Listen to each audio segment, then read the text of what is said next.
Are you ready?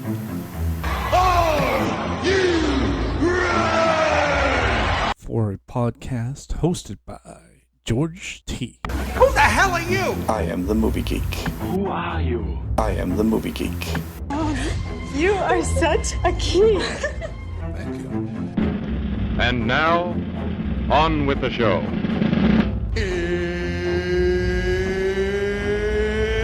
It's time! It's showtime. It's showtime.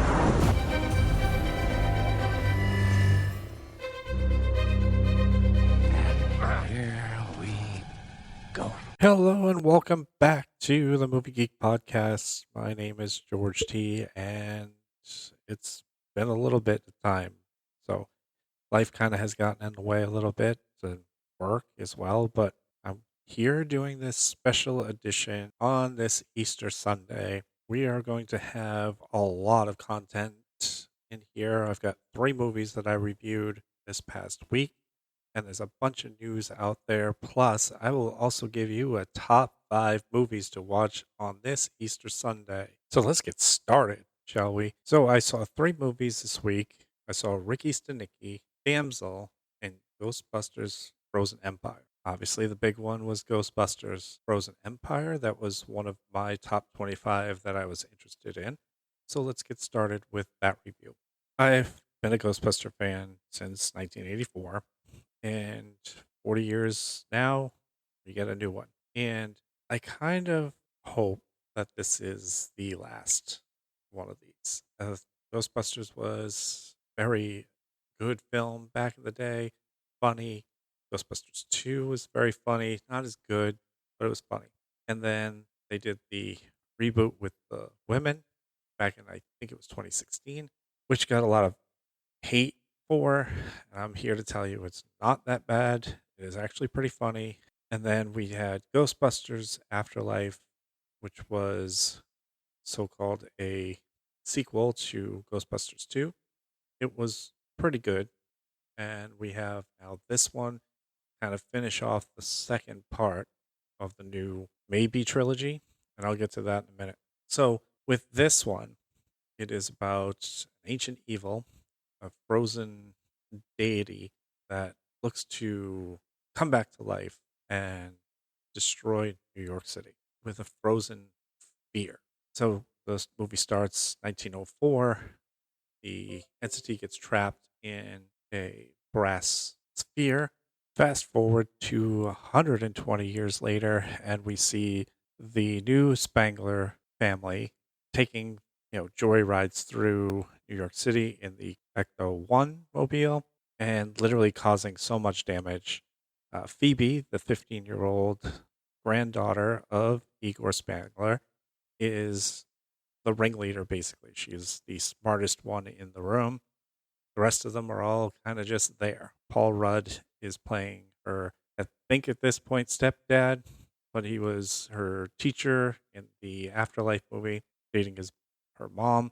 And she is, the only one that has a brain in this film. I do feel bad for Finn Hard, who is her brother, who was in Stranger Things. He kind of has this kind of meaningless brother role, kind of a big brother who's not as smart, so on. But anyway, so they're causing major city damage. And this is where, in the preview, we see Walter Peck.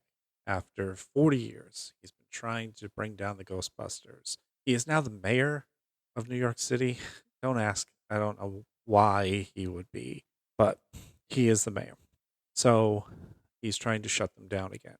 And as we learn, the firehouse is their new home after they lived in, the middle of the country for so long. The containment unit underneath is overstorage. So it is starting to crack, and they need to move the ghost out of there before something catastrophic happens. So Ray Stantz, played by Dan Aykroyd, who is mostly in this film, has his own shop, and he's good friends with Phoebe.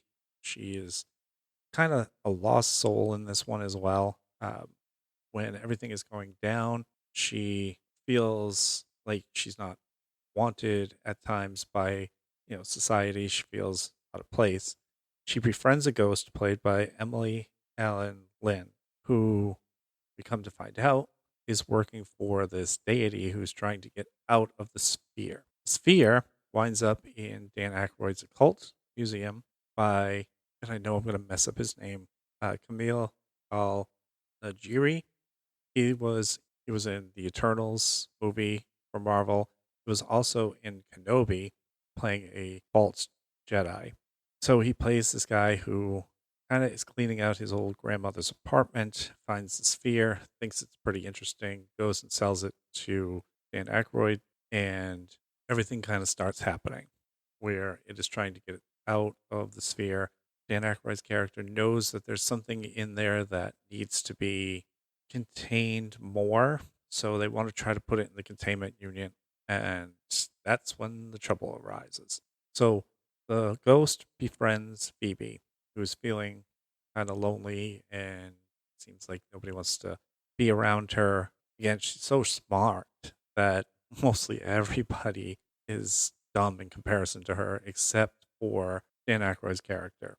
She goes to the new containment lab that Winston had set up, because he's been working on this for 20 something years, because the building had been literally left alone for 30 years, which is kind of odd to me that, for 30 years, the city kind of left this place open after the Ghostbusters 2. Again, there's some plot points in here that just kind of don't make sense, but I guess they wanted to try to just tie it all together in a bow.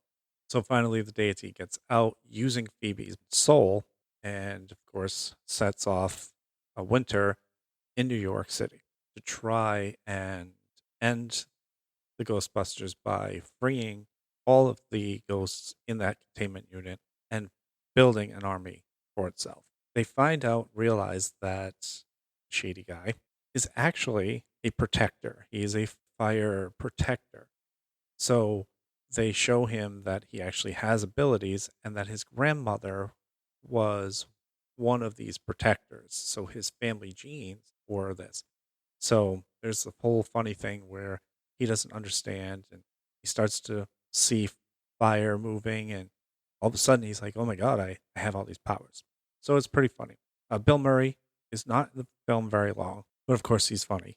Comes in and has his witty parts, and then the movie's over. Phoebe figures out how to stop the deity by using brass in her proton pack. And again, she's the smartest one of all the adults in here, even from the Ghostbusters.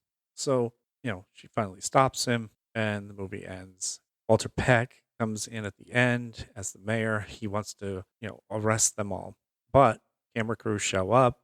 Oh, Mr. Mayor, what do you say to the Ghostbusters? And Bill Murray walks in and, because they had that little contentious moment in first Ghostbusters where they hated each other, says, yeah, I think you are here to proclaim that the Ghostbusters are real and that you love them. And the crowd that gathered outside the Ghostbusters firehouse is saying, yeah, we love you and everything else. So the movie ends. I give it a thumbs up. It was watchable. But again, for me, nostalgia only goes so far. And I think with Reitman's son trying to bring the Ghostbusters back around and homage to his father, I just think it kind of needs to go away. There's a lot of movies that need to stop bringing back nostalgia. We don't need those type of movies anymore. I think that's just my opinion. It could be your opinion too, or you can just be like, hey, you know what? I want to see another one. Which leads me to the fact that there was a mid-credit scene where the entities were still out and about, and of course we know that they have to go and stop them. But the Marshmallow Men are the little mini Marshmallow Men. They go and they steal a guy's rig outside of New York City. So there must be some indication that they are going to try to make a trilogy out of this. Maybe they will, maybe they won't, depending on how much money it makes. On Thursday's show, we'll see how much money it makes, as Godzilla had opened this weekend. So I give it a thumbs up. It is watchable. And like I said, it's nostalgic. All right, next up is Damsel, which came out on Netflix. Millie Bobby Brown plays the princess in this film. And it was not that bad a movie. Probably could have been a little bit better, but we'll get into that in a few. So, Millie Bobby Brown's character is a princess of a small village who is struggling through another winter, harsh winter, when her father, the king, decides to reach out to the neighboring kingdom that is being prosperous and is rich in goods and is trade partners. So he decides to arrange a marriage between his daughter and the prince of that community, which is played by Nick Robinson. So she's not really interested in this, but if it is to save her people, she was willing to do it. So they take off for the neighboring kingdom, which is gorgeous. I mean, it's stunning. It's got riches and it's so powerful that, of course, the king wants to make sure that his people can survive. So the marriage was going to work. So the queen of this place is Robin Wright. And she, takes them in, gives them all the pleasantries, and then right before the wedding ceremony, has a little chat with them. Now we do not see the chat, but we do understand, some of what probably is about to take place. The king comes out of the meeting. He doesn't really want to talk about what was discussed. He did say that it would be enough endowment for our people to survive. We don't know the details yet, but as we get into this, we will understand. So the marriage takes place. They go off on their merry way. And now Princess, played by Molly Bobby Brown, says there was a ceremony she saw up from her windowsill over on the mountainside. It was a bunch of fire she really was curious about. So the prince said, well, that's one of our traditions, and, you'll get to see that after we wed. Okay. So we go to the wedding. Everything goes fine. So now they say, now the next part of this, and this is where the ceremony comes. They go onto the mountaintop where they have to consummate the marriage, but not sexually, but by a blood bond.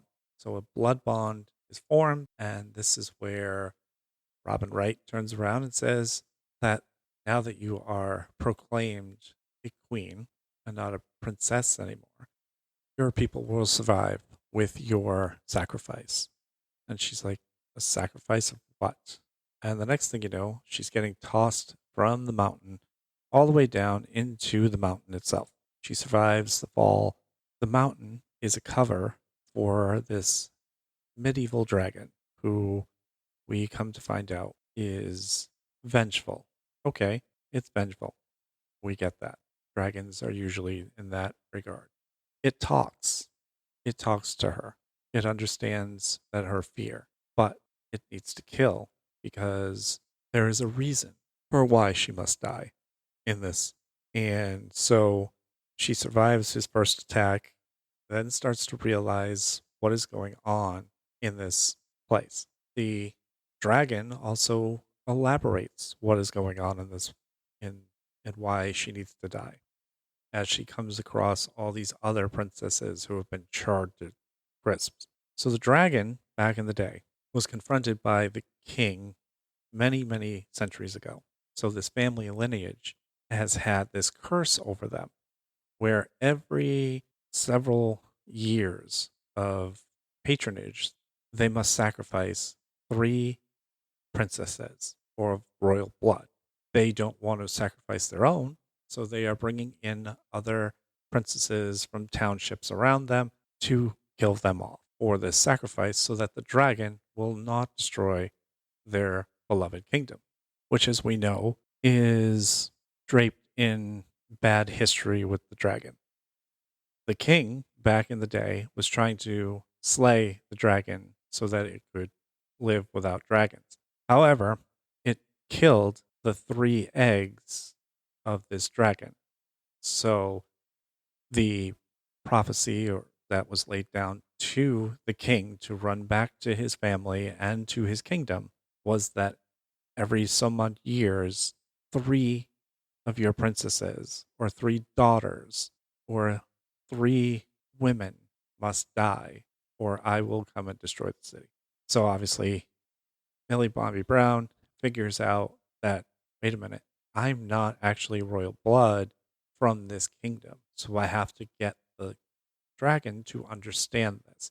And it only happens at the point where she survives, she escapes, and the queen finds out, goes and grabs her sister from the kingdom, throws her down there, and now Millie Bobby Brown has to come back and take on the dragon to stop her sister from dying. So she confronts the dragon, says, "This is what's going on. I'm actually not one of them. We are innocent. You are killing innocent people." The dragon understands this after her compassion for him when she could have killed him after he breathed fire and it bounced back toward him in a weird wind tunnel down to the. So she had her chance to kill the dragon, but she formed a bond and she wanted revenge on the kingdom. So she comes back to the kingdom, bloodied mess. Everybody is shocked. Now the queen wants her killed right on the spot, but she's telling the people what is happening to, let them know that, hey, you're in this horrible situation. You should not be here. So right before she was to leave, the dragon appears and literally burns the whole place down, killing everyone. It gets its revenge. Millie Bobby Brown and her family alive and well and will live on forever. We don't know what happens after that because, the movie ends. So the movie for me was, again, this was watchable. It's a little fun. It's a little slow at times. I will not give it a thumb up or a thumbs down, right? As my rating system is 1 thumb up, 1 thumb, or 2 thumbs up, 1 thumb down, 2 thumbs down, or I give this kind of a because it's watchable, it's fun, but it's got a lot of predictable outcomes to it. So you kind of can figure it out, but again, it's enjoyable to watch. The whole action scenes where she's taking on the dragon, she's trying to outsmart the dragon. So again, it's interesting. Lastly, Ricky Stenicki. I must tell you right now, I'll give this one right now 1 thumb up, and I don't want to give it 2, although it has to be one of the funniest movies I've seen this year so far. Ricky Stenicki is definitely a watch. It is on Amazon Prime right now. Got to give it a watch. So these 3 kids growing up used a fake friend called Ricky Stenicki every time one of them was to get in trouble. And you see it all through the beginning of the film where, something happens. Like they tried to do the ding dong ditch on Halloween night with the bag of flaming poop. Winds up almost burning down this guy's house. And they rode in on a fire burned scarecrow jacket the name Ricky Stenicki. Cops go, oh, well, these kids left their name.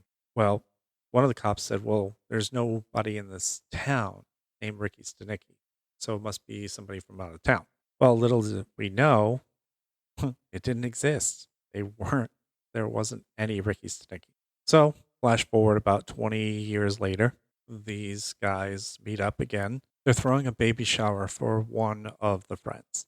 Then one guy gets a text message from Ricky. So he calls him and he's like, oh man, Ricky's back in the hospital. He's got cancer again. And basically, this was a cover for them to go to Atlantic City and have a wonderful night on the town in Atlantic City. They were just trying to get away from their wives and their lives. And they've been doing this now for some number of years. But they always used Ricky Stinkecy as their best friend that literally needed their help. So they're at a bar after a show in Atlantic City. They meet John Cena's character is named Hard Rod, who is a method actor who does and I'm try to keep this as PG as possible, but he is an X-rated singer. He does cover uh he does sexual songs of just some famous songs. Talking about masturbation and everything else, and he dresses like the artists. It is just freaking hilarious. And so he's a method actor who, gives them his card, and he's like, if you ever want me to do a show, this, that, and the other. And they're like, oh yeah. So one of the friend that was having the baby shower for him, his wife goes into labor a little earlier than expected, gets 100 text messages, winds up in the hospital after the birth of the baby. And, the mother-in-law was like, oh, is Ricky okay and stuff? And, next week we've got a party for your son. So why don't you invite Ricky? And the three of them have to kind of come up with something to tell them that, oh yeah, no, Ricky's probably busy, this, that, and the other. And mother-in-law is like, bullshit. It's probably no Ricky. You guys probably made this up. You probably didn't want to be here in the first place, so on. And they're like, no, no, no, no, no. We'll invite him. Let's see. He should be still in town. So they go and figure this out where they're like, who could we invite that they don't know? So Zac Efron's character decides to call Rod up. So he takes the job. He comes into Providence. This whole thing is being done in Providence or Newport, wherever they filmed it. And Rod is versed in their friendship. They have what is called a Bible. It's a red book, basically, of everything that they had done with Ricky. So he kind of verses himself. Then he winds up showing up sober after hard drinking for like 3 days straight. And they're like, well, what are you doing? Like, why are you a mess? And he's like, well, I'm a recovering alcoholic, according to your Bible. And I'm like, can you just drink for a little bit? He's like, no, if I'm going to play this character, I really need to play this character, so it can't be. So now they're like, oh shit, now we could really be in trouble because he's not going to get it and we're going to be found out. So Ricky starts asking questions about this, that, the other. So he starts versing himself and he starts taking this role seriously. So he winds up coming to this party and starts to get to know everyone. Zac Efron's boss, played by William H. Macy, and he's a big money-making businessman. And so he asks Ricky, because Ricky is supposed to be this humanitarian who's worked over in Africa with the poor and stuff. And he asks him about a bunch of questions about, business and stuff. And Ricky comes up with this brilliant thing. And he is well versed in all of their business dealings. And the boss is kind of taken back by it, saying, well, why do you know so much about this business? And he's like, well, because I've worked in this and that. And he just made everything up. He was rolling right with it. And the guys were like, wow, we actually get away with this. And then there's a bunch of funny scenes in and amongst that whole thing. So he goes away. They pay him his money. Zac Efron's character comes in the next day at work, and his boss calls him in. And he says, that Ricky Stinkecy's quite a guy. That's why I hired him. And now he's like, well, wait, what? Like, you hired Ricky? And his boss was like, yeah, he's such a smart guy, and I think he's going to help us, go into the future and make us more profitable because I've got this big corporate merger coming up, and I need some outside opinions from a guy who is well versed in the world of poor and this, that, and the other. And Zac Efron's character is like, oh my god, what are we doing here? So he goes and confronts Ricky, and Ricky's like, well, he kind of stopped me, and now I'm kind of in this role. And Zac Efron's character is like, you're not even Ricky, and he shows him an ID saying that he's Ricky. He basically changed his name to Ricky Stinkecy. So now it's now they're trying to figure out, oh my god, now he's even here and he's going to stay here. Oh my god, we're going to get found out. And so what happens next is they're going to try to get fired uh, because Ricky finds that I think our boss, is having a hard time connecting with people because he does some X-rated gyrations when he's trying to talk to his merger partners. So he brings it to his attention, and William H. Macy, so they were like, oh, yeah, go tell him that. So they're thinking he's going to get fired. William H. Macy calls them all into the office, and he's like, why hasn't anybody told me any of this? Why am I finding out now from a guy who hasn't even worked here this long that I'm doing this? And like, what, you know, why are you not telling me this stuff? So now it's like, oh my God, Ricky is just fitting in here and we need to get out of this somehow. We need to get him out of here before somebody finds out that he's fake. Lo and behold, Zac Efron's wife is a news reporter, and she was going to run a story on Ricky Stanicky because of all the things that she saw on his Instagram, which, by the way, was made by the three friends.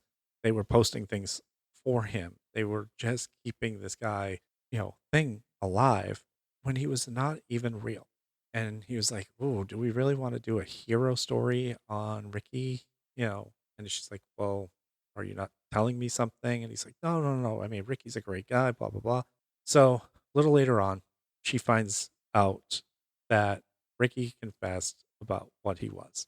And she was going to leave Zac Efron's character, which rightfully probably so, because he confessed to Ricky that, the reason why he still does what he does is because he's afraid of hurting or hurting her uh, because he had such a bad relationship with his family, and every time he gets close to somebody, he kind of freaks out. So he kind of needs that breakaway. So flash fast forward to the meeting with William H. Macy and this new constituent from San Francisco. Ricky is not there. Zac Efron's character is there to kind of step in for him because, Ricky was supposed to give a speech, and he comes clean and tells everyone that Ricky doesn't exist. He made him up, and he was sorry for the whole thing, sorry to everyone. And as he's walking out, with his head down and just shameful, the hero piece shows up on the screen. So what comes out of this hero piece is a full sit down with Ricky Stanicky. So John Cena's character, they talked about his background, his X-rated background, and how he became Ricky Stanicky. And it was touching. It was one of those things where, people could have been like, "Oh man, like why, why, why are we putting on this piece for him?" So it was done in a way that proves that a guy can bring himself from where he was to where he is now. And he is a success story, as he was a loser for so long. And now, with all the success that was not even his, but he worked into his new character, newfound freedom. And it worked for him. Ricky got to keep his name as Ricky, and everything was good. Zac Efron and his wife made up, and he apologized for everything. And she said, "Ricky talked to me about your insecurities, and I just wish you were more open with. And that's how the story ends. So again, this movie is nonstop laughs. The only reason why I don't give it 2 thumbs up is because again, the whole thing of it is the plot thing and just the overall stupidity of it. But it is quite a funny film. It is absolutely worth a watch. Definitely check out Ricky's Stinkecy. So all 3 movies are very watchable. So it's definitely worth time to see if you are interested in these movies. All right, let's get to the news.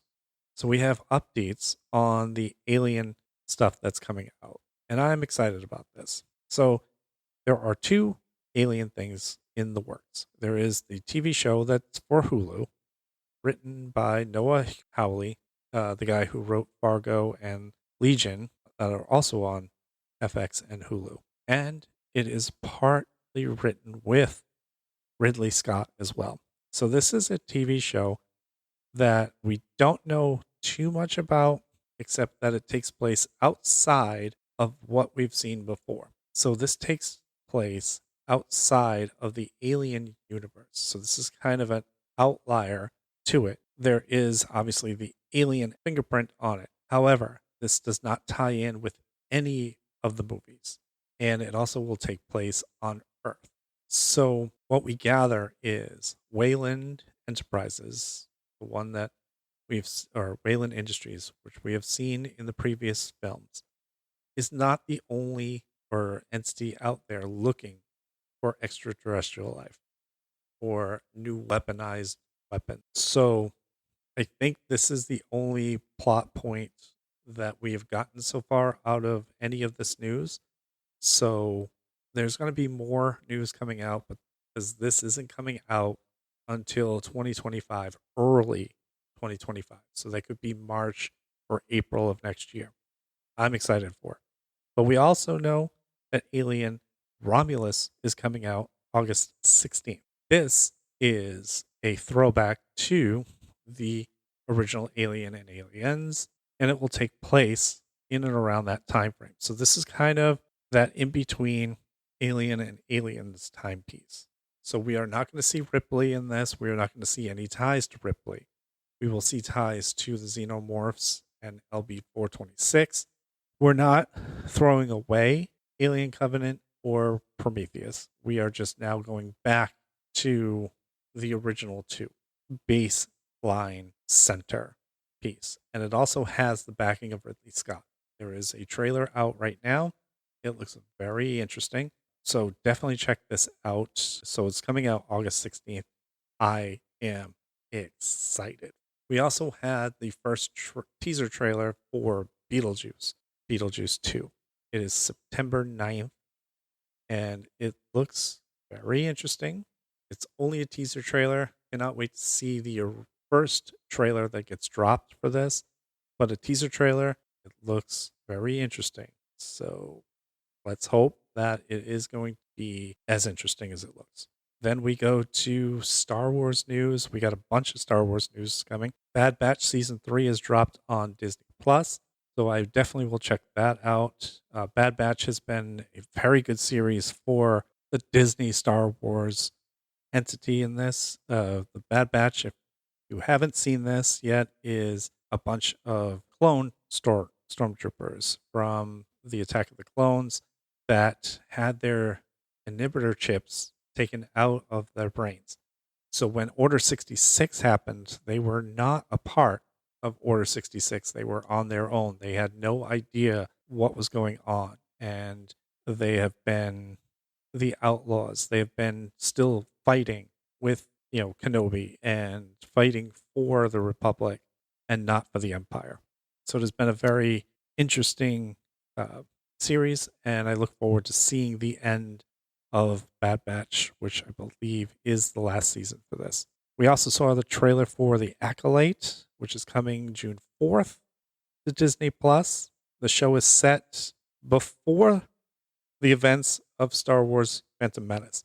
This happened in the High Republic era. So this now goes back to the video game saga, Old Republic, that was played on Xbox.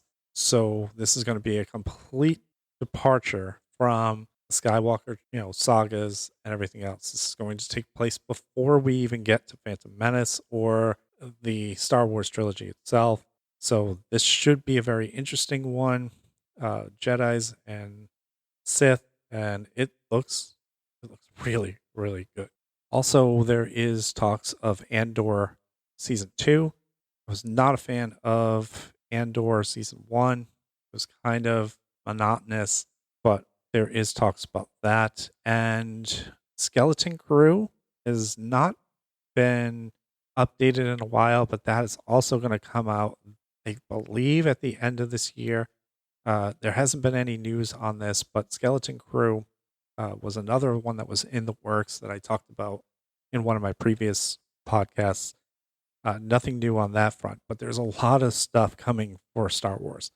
There was also the report that Patty Jenkins is going to come back to the Rogue Squadron movie. So there hasn't been any updates on that either. But again, Star Wars has got a lot of stuff working. Disney is going to pump this machine as hard as it can. And for me, as a Star Wars fan, I'm okay with it. So again, we talked about earlier the Ghostbusters nostalgia part.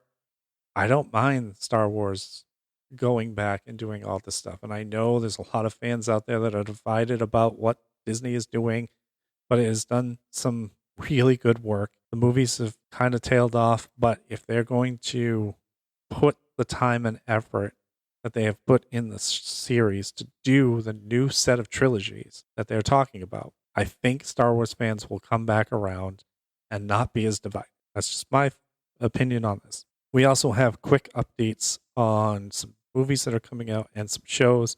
We've got Rings of Power Season 2 from Amazon. That was the Lord of the Rings prequel show series before The Hobbit. It was a very interesting show, and I'm looking forward to seeing Season 2. This will be out by, they say right now, late summer to early fall. They haven't given a specific time frame yet. And then 2 movies that are coming out in the near future with Emma Stone. We've got Kinds of Kindness, June 21st. This is from the director who directed Poor Things. She is starring role in this. She's also teamed with William Dafoe, who she was teamed with in Poor Things. The trailer looks very much like Poor Things. It doesn't have the same effects as it, but it does look interesting. So definitely check out that trailer. And then there's talk of a movie called Eddington. It's an A24 film. This one will star Emma Stone, Joaquin Phoenix, Austin Butler, and Pedro Pascal. Right there alone, the cast is worth seeing, but we have not had a trailer yet. This was announced just recently, so look for trailers very soon. There's also reports that there is a Gladiator 2 trailer going to be coming out at some point soon. I was a huge Gladiator fan, so I'm looking forward to seeing what Ridley Scott is going to do with Gladiator 2. We know this takes place about 20 years after the original film, so that will be intriguing to see a trailer for. Finally, Spideyverse has dropped a short film on YouTube. It is called The Spider Within, a Spideyverse story. So this is a little short story. It's about maybe 5 minutes. Takes place within that Spideyverse. It is very intriguing. It's hard to tell if this connects to the like a bridge to the next film, or it is a subsequent part of what came out of the last film. So it'll be interesting to see where this goes. The movie, I believe, has been pushed to 2025, but we'll get further details probably within, I'd say, a month or two, because there's a lot of people looking forward to seeing this trilogy end. I'm one of them. I still think it should have won Best Animated Film, but that's just my opinion. Hopefully you have the same opinion. And finally today, I know this is a really long one, but I did not do 2 weeks in a row. So I know this is kind of a long one, but we're going to go with the top 5 movies that I'm going to tell you about right now that you should watch on Easter or right around Easter Sunday. Number 5, it's the Easter Beagle, Charlie Brown. Yes, I know. It's the timeless classic. I know it has really no real Easter meaning to it. It's Charlie Brown. It's the Easter Beagle. It's a really good film. Check it out. The Greatest Story Ever Told, Last Temptation of Christ is another one. Passion of the Christ, which is a very controversial film. Jim Caviezel was Christ in this film.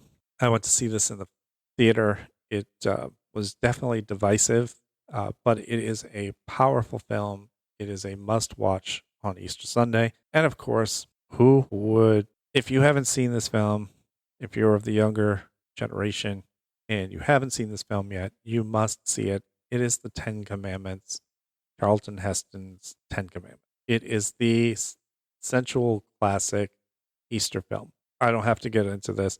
Go and watch it. Just go and watch it. Those 5 films right there, definitely worth watching. That is it for today's show. I hopefully will be back on Thursday. I've got a very long week ahead with work and taking my son to another wrestling event. We now have seen 2 wrestling events. We're going to see a third one coming up. And then WrestleMania is this weekend or coming up. So there's a lot going on. I'm hoping that I will have a show for you guys on Thursday. I want to thank everyone who listens to this. Like, subscribe, whatever it is that these podcasting websites that play my podcast do. Please let them know that you are enjoying the content so that I know that you're enjoying the content. And I hope that you are. And we will see you next time at the movies. See you next time. Bye. Waiting for you. Goodbye. Goodbye. Goodbye. Hasta la vista, baby. That's all, folks.